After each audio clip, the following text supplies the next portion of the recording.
Olá, muito boa noite para você, boa noite para todo mundo que acompanha a gente aqui no Terra Viva. Sejam sempre muito bem-vindos ao nosso programa Terra Viva, DBO na TV. Eu sou Pedro Costa, fico com vocês durante essa semana, enquanto o nosso editor e apresentador Sidney Maschio está curtindo as merecidas férias.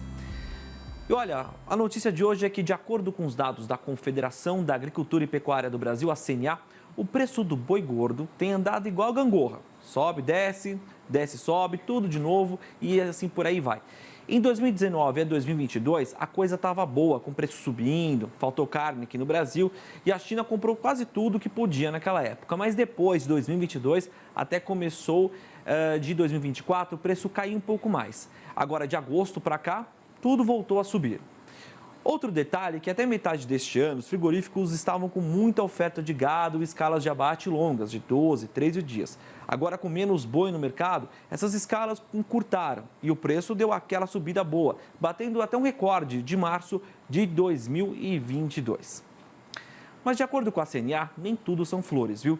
Enquanto o preço do boi sobe e desce, o custo para o produtor também está subindo. É que o preço do bezerro, da ração, dos insumos, tudo isso aperta as contas e deixa o lucro um pouquinho mais curto e aí preocupa, né? E daqui para frente, como é que fica? De acordo com a CNA, 2025 promete um preço um pouco mais alto, porque vai ter menos gado no pasto e carne disponível no mercado. A demanda lá fora também está firme, mas o produtor precisa ficar de olho nos custos, como dólar, clima, safra, grãos, tudo isso pode complicar. Mas daqui a pouquinho, o pessoal da Scott Consultoria chega aqui na comitiva do DBO na TV para trazer análise do mercado neste meio de semana e, claro, como é que fica o mercado do boi gordo e a gente vai mostrar para vocês os detalhes. Acompanhe agora o nosso quadro semanal sobre pastagens. Hoje, o Felipe Moura, nosso colunista e engenheiro agrônomo, traz dicas para garantir uma boa forragem.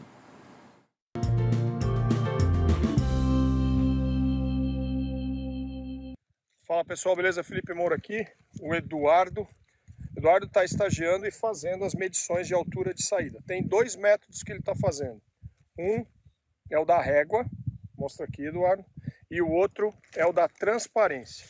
Então aqui, ó, quando ele vai medir a altura, é muito fácil. Você vem aqui, tem aqui um ponto de medição, ele mede na toceira aqui e anota. Faz em vários locais do pasto e depois ele tira uma média. E essa média que a gente precisa. A outra metodologia que vocês podem fazer é com a transparência. Quando a gente, ou um plástico, você joga aqui ele no chão, pega o ponto mais baixo e o ponto mais alto e gera uma média. Essa é uma média daquele ponto. Essa é uma outra metodologia com a transparência ou com a régua. Ele faz isso na área inteira e depois encontra um lugar do ponto exatamente médio, que vocês vão entender o que acontece quando você vai para o próximo piquete, onde os animais vão entrar. A mesma metodologia, aí ele vai fazer uma simulação de pastejo naquele ponto exatamente médio, vai levar isso para as casas, seca, pode ser no micro-ondas, pode ser numa air fryer, e você vai ter quilos de matéria seca que está acumulado por hectare. Em cima disso a gente calcula a lotação. Nessas medições de altura, quando você pega a saída e vem para o próximo piquete, faz então a altura do que seria da simulação de pastejo. A parte de resíduo embaixo fica intacta, né, que a gente não quer que os animais entrem ali, e dali para cima, que é o que foi acumulado dentro de todo o ciclo de pastejo, a gente mede a altura, simula o pastejo e pesa e faz essa extrapolação de metro quadrado e depois para hectare. O que acontece é que dentro do ciclo de pastejo, o maior incremento de produção é do perfilhamento. Então você começa a ver aqui a produção de novos perfilhos que vem da base. Quanto maior o número de perfilhos, melhor. Veja que o resíduo daqui para baixo, ele é sempre o mesmo resíduo sendo mantido. Contanto, as folhas eventualmente que são produzidas, elas e não são pastejadas, elas acabam entrando num processo de senescência. A quantidade de material morto, ela pode ser muito maior quanto maior a produção. E isso interfere na eficiência de colheita. Em contrapartida, é um grande incremento da produção, da melhora de matéria orgânica no solo. Então a gente entra num balanço entre produção e morte, crescimento e morte. Isso se chama acúmulo líquido, ou seja, a diferença entre o que está crescendo dentro do ciclo produtivo e aquilo que está morrendo é o que a gente chama de acúmulo líquido. Então é importante entender que o perfilhamento é um grande incremento de produção de matéria seca, mas que também existem perdas dentro do sistema. Se nós perdermos menos do que a gente ganha, todo o processo está positivo. Valeu, muito obrigado pelas informações. A gente vai agora seguindo o nosso programa falando sobre a importação de leite do Uruguai.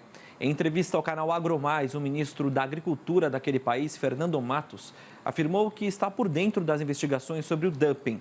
O Gustavo Schaub, repórter do AgroMais lá em Brasília, tem mais informações para a gente. Recentemente, o governo uruguaio foi notificado para que investigue um possível dumping cometido por empresas do país no comércio com o Brasil. O ministro não deu detalhes sobre a investigação, mas confirmou que o governo foi notificado e que está dentro dos prazos para dar resposta. Para ele, o Uruguai mais contribui para o abastecimento de leite no país do que atrapalha.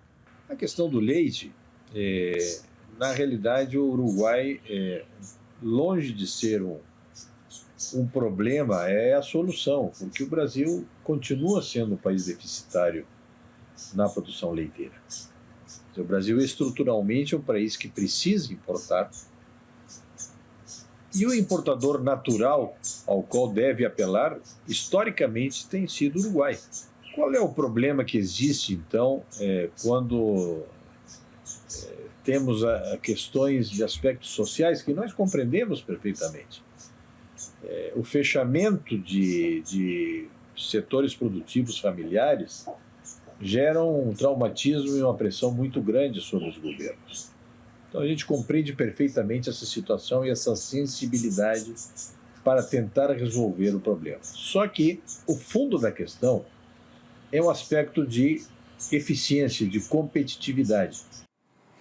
Vamos agora para o nosso primeiro intervalo. Daqui a pouquinho tem informações dos rumos do mercado do boi gordo. O pessoal da Scott Consultoria vem chegando, trazendo os últimos detalhes para o amigo pecuarista ficar bem informado e também muito bem informado. Impresso ou digital? Se você quer o melhor conteúdo para a pecuária, fique com os dois. Tenha sempre seus exemplares da DBO à disposição, no escritório, na caminhonete ou ao alcance de seus colaboradores na fazenda. DBO é fonte de conhecimento, reportagens de campo, matérias, artigos e análises de mercado. Entre lá na nossa loja no portal DBO e faça sua assinatura impressa e digital ou só digital. Já estamos de volta e agora a nossa prosa é para saber como é que fica o mercado do boi gordo daqui para frente. A gente então conversa com quem sabe de tudo sobre o assunto. Juliana Pila, zootecnista e analista da Scott Consultoria, já está devidamente conectada com a gente. Olá, Juliana, bem-vinda à comitiva aqui do DBO. Boa noite, Pedro. Boa noite a todos que nos assistem. É um prazer estar aqui com vocês. Prazer é sempre nosso. Bom, Juliana, a gente está acompanhando os rumos do mercado, vocês sempre trazem para a gente, né? Agora, nesse meinho de semana, qual é a principal razão para a queda acumulada de 10 arrobas, aí, R$10 por arroba do boi gordo registrada nessa semana aqui na Praça Paulista? Bom, Pedro, depois da forte alta que a gente observou aí no curto espaço de tempo, né, já era esperado até alguma acomodação nesse mercado. E agora, né, nesse começo de dezembro, nessa primeira semana, a gente está vendo aí uma junção de fatores que tem colaborado para essas quedas no preço da arroba do boi gordo. A primeira delas, né, que a gente assistiu aí uma melhora na oferta, principalmente considerando aí os últimos meses que a gente vinha observando uma redução nessas ofertas, e junto a isso, né, a demanda ela estava patinando um pouco mais devido a essas repasses de altas aí que a gente tem visto para o consumidor. Isso acabou impactando um pouco a demanda. E a exportação também nesse comecinho de dezembro deu uma recuada. Então são alguns fatores aí que juntaram, né, e colaboraram aí para essa pressão de baixa no preço da arroba do boi gordo, não só aqui na Praça Paulista, né, mas também em outras regiões pecuárias que a gente faz o levantamento. Exatamente. Nesse sentido, né, a gente vê a volatilidade do mercado do boi gordo no início agora de dezembro. A gente pode falar que é atípico, né, visto que você já deu alguns elementos que justificam esse movimento? Alguns fatores não eram esperados aí para esse movimento de baixa, né? Principalmente quando a gente fala da demanda. Esse ano de 2024, a demanda ela foi o principal vetor aí dos movimentos do preço da arroba do boi gordo. E a gente estava esperando uma demanda um pouco mais aquecida aí nesse começo de dezembro, justamente em função aí de recebimento de salários, recebimento de 13º salários, as contratações temporárias que acontecem agora no final de ano. No entanto, em função das recentes altas que a gente estava assistindo para a arroba do boi gordo, isso foi repassado de forma mais cadenciada, pensando aí para o atacado e para o varejo. E acabou sendo aí nos últimos dias um pouco mais intensa essa valorização que acabou impactando nesse consumo. Então esse aí é a demanda, principalmente o principal vetor desse movimento que a gente está assistindo agora no mercado. Bom, exatamente, né? Falando ainda desse balcão do açougue aí, teve pagamento aí de salários, bonificações como o 13º, algo que não resultou num aumento significativo no consumo interno de carne bovina. Tem alguma explicação para essa questão também? Quando a gente também compara, né, a valorização da carne bovina com as demais proteínas, né, considerando aí a carne de frango e também a carne suína, nesses últimos dias a valorização foi mais intensa para a carne bovina. Então, a carne bovina acabou perdendo um pouco dessa competitividade, né? Então, quando o consumidor chega, né, para fazer a compra da sua proteína, fazer as suas compras, acaba optando aí pelas proteínas que a gente fala de concorrentes em função dessa menor competitividade da carne bovina. Bom, a gente também está acompanhando os movimentos ali no frigorífico, né? Quais expectativas, então, no comportamento das unidades diante dessa baixa demanda e também preços em queda? O que a gente tem assistido aqui nesse momento, nos nossos levantamentos, né, é que as escalas, de certa forma, para a indústria frigorífica deu uma certa alongada, né? Está aí em torno de 7 até 10 dias, dependendo da unidade. No entanto, o que a gente tem observado é que tem muitos dias que essas escalas elas estão pulando ou que a indústria está trabalhando não com a sua capacidade total, né? Então, isso tem dado aí uma certa sustentação para essa pressão de baixa do lado da indústria. Do outro lado, a gente também tem, né, que o pecuarista ele está conseguindo segurar um pouco mais seus animais em função aí do início das chuvas, a melhora das pastagens. Então, essa oferta ela pode ser mais cadenciada aí nos próximos dias. Mas o movimento que a gente tem assistido da indústria é justamente dessa pressão de baixa em função dessas escalas um pouco mais confortáveis. A gente sabe que teve recorde de exportação aqui neste ano, né? Também a gente viu agora um certo freio, né, nesse sentido das vendas externas. Mas como é que fica daqui para frente, visto que nós estamos aí com uma redução na oferta? As exportações foram uma grande pauta aí ao longo de 2024, né? Elas foram, sim, muito importantes para a sustentação de preços aí ao longo do ano, né?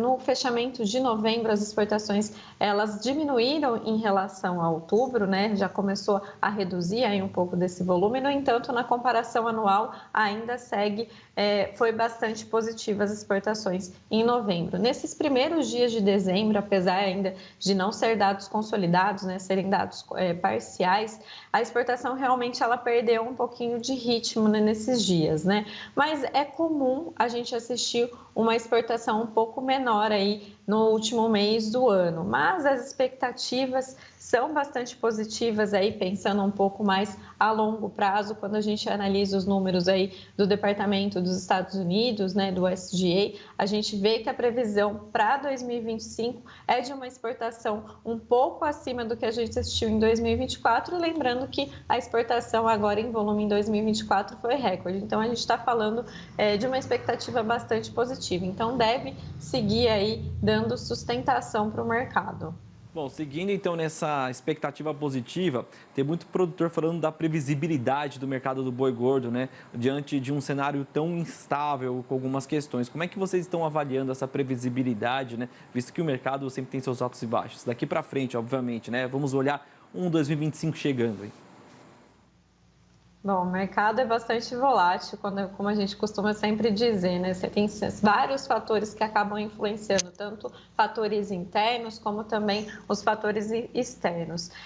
Pensando aí um pouquinho mais a longo prazo, é lógico que é muito difícil a gente acertar na mosca, né? Seja no momento de pico de preços que a gente está vendendo a nossa mercadoria, ou seja no vale quando a gente quer comprar e repor.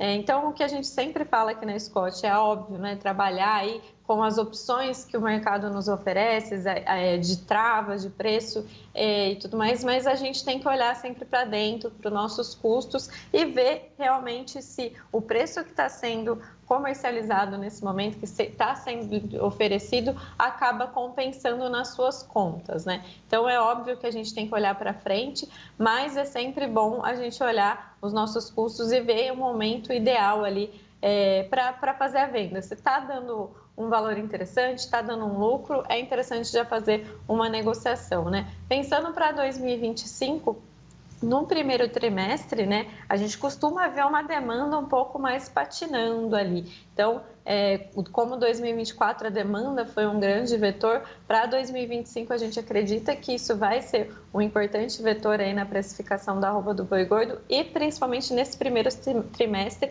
é que a gente tem que ficar um pouco mais atento, que pensando na demanda interna, a gente costuma ter uma demanda um pouco mais devagar. Então, o pessoal vai seguir acompanhando e também aproveitando a estação das águas, né, Gil? Muito obrigado pela sua participação aqui no nosso programa. Agradeço mais uma vez as explicações. Sempre para a gente é um privilégio falar com vocês aí da Scott. Até a próxima oportunidade. Eu que agradeço. A gente está sempre à disposição aqui na Scott. Valeu, um abraço. Bom, vamos então fazer um intervalo. Daqui a pouquinho a gente volta com outras informações, em 3 minutinhos e mais um tiquinho, porque olha o seguinte, na volta a gente traz o fechamento do mercado do boi gordo neste meio de semana e, claro, as outras informações da pecuária brasileira. Continue com a gente. Já estamos de volta ao vivo para todo o Brasil, na TV e também na internet. E claro, nos nossos aplicativos e streaming, sempre com a companhia de você, produtora, produtor rural, nosso pecuarista. Vamos direto para o momento mais esperado, que é a nossa cotação dessa quarta-feira.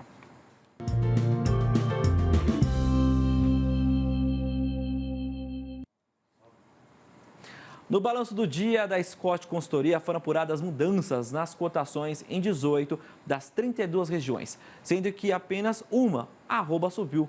É a boa notícia do dia que vem lá dos gaúchos, pois no oeste do Rio Grande do Sul a alta foi geral. Olha o mapa aí na tela mostrando, com o boi indo para R$ 10,90 ou R$ 327 se a gente converter para arroba, né? A vaca foi para R$ 10,60 o quilo, que na arroba a gente converte para R$ 318.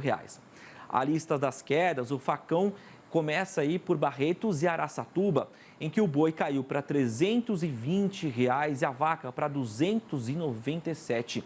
Lá em Belo Horizonte, BH, capital das Minas Gerais, a queda foi só para o boi, que agora não vale por menos de R$ 310. Já no norte do estado, a queda foi geral, com a fêmea valendo R$ 300 redondos e o boi R$ 315. Caiu tudo também no Triângulo Mineiro. E agora o boi vale R$ 315 e a vaca R$ 300 redondos. Vamos lá para o Centro-Oeste. Em Goiás, ou melhor, em Goiânia, capital de Goiás, o boi caiu para R$ 305 e a fêmea foi reduzida para R$ 295. Na região sul do estado também teve queda. O macho caiu para R$ 305, mas a fêmea desceu para R$ 290. Em Dourados, no Mato Grosso do Sul, o boi não sai por menos de R$ 305. Em Três Lagoas, também no MS, o macho caiu para R$ 310. No noroeste paranaense, lá no nosso sul do Brasil, a queda foi geral, com o boi indo para R$ 320 e a vaca R$ 295. Ainda no sul do nosso Brasilzão, em Santa Catarina, a queda foi só para a vaca, que vale R$ 300 redondos. Em Alagoas, lá no nosso Nordeste, o boi caiu para R$ 305. No sul tocantinense, o boi também teve queda no preço, viu? Não sai por menos de R$ 290 e a vaca também negociada a R$ 280. No norte do estado, a queda foi apenas para a fêmea, que vale R$ 275. Em Marabá, no Pará, no nosso nortão, o boi caiu para R$ 280. Voltando agora para o Sudeste, o mapinha mexendo na tela. No Espírito Santo, o boi é negociado a R$ 295. Para finalizar a nossa lista dessa quarta-feira, com as informações da Scott Consultoria, a gente traz também outro destaque do Sudeste. No Rio de Janeiro, o boi não sai por menos de R$ 315 e a vaca para R$ 300 redondos. Tá aí os destaques da Scott Consultoria, trazendo para vocês as principais informações sobre o mercado do boi gordo. E você sempre fica muito bem informado ao longo da nossa programação, porque é aqui que a gente traz para você todos os detalhes do mercado do boi gordo. Olha, antes da gente se despedir, né, nosso Terra Viva DBO na TV, isso aí já rumo à nossa despedida.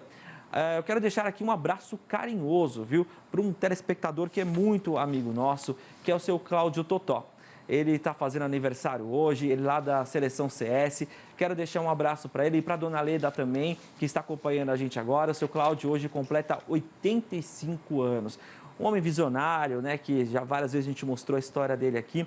E ele traz para a gente agora, nos brinda aí com mais um ano de vida. A gente deseja para o senhor um ano ainda mais abençoado, produtivo e, claro, sempre com boas novas, que a gente sabe que o nosso agro, a nossa pecuária sempre oferece para a gente. Parabéns para você, para toda a família ICS que acompanha a gente e sempre esse abraço carinhoso do canal Terra Viva.